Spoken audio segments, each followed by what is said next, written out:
tip of the spear. One part of the Marianas, a strategic location used during World War II to launch the bombs that forced Japan to surrender. Today, Guam houses 3 military bases, Air Force, Navy, and now a new home to 5,000 Marines, the first new U.S. military base in 70 years. Part of a new buildup in the region. Defense Secretary Lloyd Austin announcing earlier this month the U.S. will expand its military presence in the Philippines. That's just part of our efforts to modernize our alliance. And these efforts are especially important as the People's Republic of China continues to advance its illegitimate claims in the West Philippine Sea. Take a look at America's military might, from Guam to Japan to the Philippines. The Chinese foreign minister complaining again this week that it's all an effort to contain China and prevent it from controlling Taiwan. Democracies of the world will stand guard over freedom today, tomorrow, and forever. China and Russia declared just over a year ago a no-limits friendship. Presidents Xi and Putin set to meet again soon. These pictures show war games and joint naval drills involving China and Russia happening right now.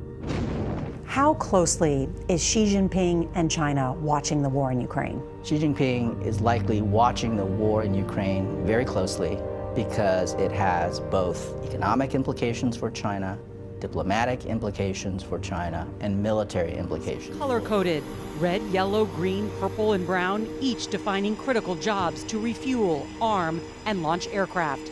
We met America's best trained pilots who say this mission is a new challenge. This is unlike anything the U.S. Navy has done since World War II. That may be the case. I'll tell you this. We are here to stay, right, in the South China Sea and in this part of the world. And I think that's the message that we really want to convey to not only China, but the entire world. Lieutenant Commander David Ash, call sign Skittles, is an F-18 pilot. When we're flying and conducting our routine missions and interacting with, for instance, the People's Liberation Army Navy, we are very close to them physically, but we're also very close to a potential conflict if either they or we misbehave or mismanage our aircraft. These close calls happen on a nearly daily basis over the South China Sea. This one in December, when a Chinese fighter jet came within 20 feet of an American plane. Does that affect how you train? It makes it more real. If something were to happen in this part of the world with a near-peer adversary, the consequences from a loss of material, hardware, and personnel would be incredible. They would be devastating. The South China Sea. From militarized artificial islands to fighter jets and warplanes, China's heavy presence in the disputed region is putting the U.S. and its allies on notice. CNN got rare access aboard a U.S. Navy surveillance flight and saw firsthand some tense moments with China's military. Here's CNN's Ivan Watson. This is a close encounter with a Chinese warplane, filmed just off the wing of a U.S. Navy reconnaissance plane flying over the South China Sea. We're getting a close-up look at a Chinese fighter jet. The aircrew here identifies it as a J-11, a two-seater that they say is armed with air-to-air missiles. And it's been shadowing this U.S. Navy plane now for about 15 minutes. It is pretty remarkable to see this Chinese warplane operating at such close proximity, just several hundred feet away from our aircraft. I'm not going to sugarcoat it. The United States appears to be walking directly into World War III. The signs are everywhere. Pentagon's planning to send more than 100 U.S. troops to Taiwan for training in the coming months. Meanwhile, China's Xi Jinping is planning a visit to Moscow to see Putin. I'm sure they're just there to play Scrabble or whatever. Putin, who just this week, by the way, suspended participation in a nuclear arms treaty with the United States and then threatened to resume nuclear testing. That kind of sounds like a big deal. Even worse, China appears to be strengthening its support for Russia. And folks, there's real concerns China will start supplying Russia with lethal weapons in the Ukraine war. Matter of fact, that just broke the other day. Meanwhile, the Biden administration just issued new sanctions against Russia. That'll do it, no worries. And they seem just fine dragging the United States directly into the war with Ukraine even more. Because we all recognize that if we abandon Ukraine, we abandon the UN Charter itself and the principles and rules that make all countries safer and more secure. Article 5 is a sacred commitment the United States has made. We will defend literally every inch of NATO. Every inch of NATO. In the West Bank, this follows an eruption of violence over the weekend when rare peace talks between Israeli and Palestinian officials in Jordan were overshadowed by attacks and riots back home, sparked by the shooting of 2 Israeli brothers near a Palestinian town. Israeli officials quickly dubbed that a terrorist attack, and hours later, riots broke out, almost a pogrom, really. Israeli settlers throwing rocks and setting houses in Palestinian neighborhoods ablaze. It was shocking and horrifying. At least 1 Palestinian was shot and killed. CNN's Hadass Gold is in Jerusalem with more on what Israeli officials call revenge attacks. Benjamin Netanyahu is the most experienced prime minister in Israeli history, but he's facing unprecedented, multifaceted battles on nearly every front. Tensions and violence between Israelis and Palestinians at a 20-year high.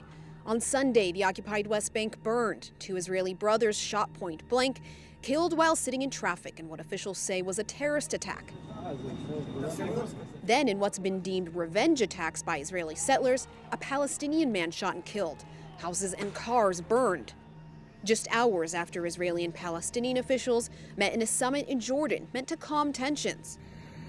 A joint communique pledging to take steps to restore calm, seeking a just and lasting peace. Wars and rumors of wars, but see to it that you are not alarmed. Such things must happen, but the end is still to come. Nation will rise against nation, and kingdom against kingdom. Oh, friend, you can't even turn on the news today without going into a panic attack about the nations that are raging. And that's why even the Old Testament says of God, while the nations rage, he laughs, because he knows how it ends. Let me just read to you a list of nations right now that are engaged in massive war and conflict. Let me just give you a few. Afghanistan, Libya, Somalia, Syria, Yemen, Sudan, Lebanon, Venezuela, Cuba, Ethiopia, Iran, Russia, Turkey, Palestine, Israel, China. The president of both Haiti and the nation of Chad were just assassinated. Riots are breaking out across the European continent as more restrictions and lockdowns are coming. Friend, the nations are shaking, and this is a sign.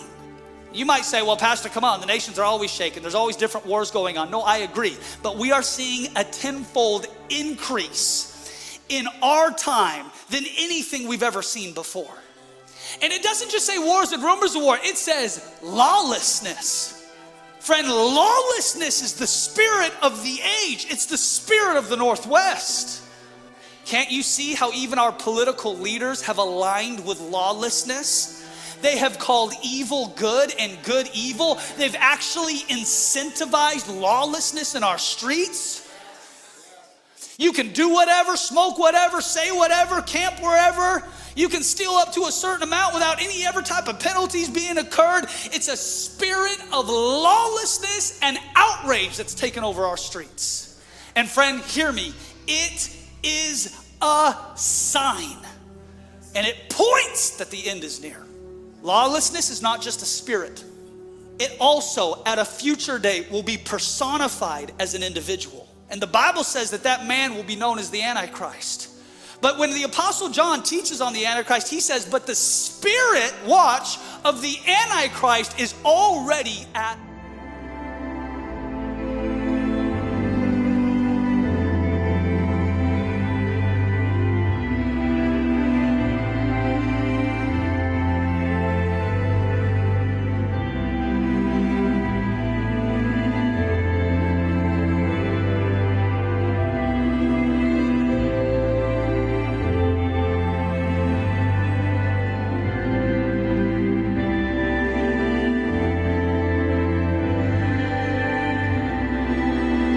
These things I have spoken unto you, that in me ye might have peace. In the world ye shall have tribulation, but be of good cheer, I have overcome the world.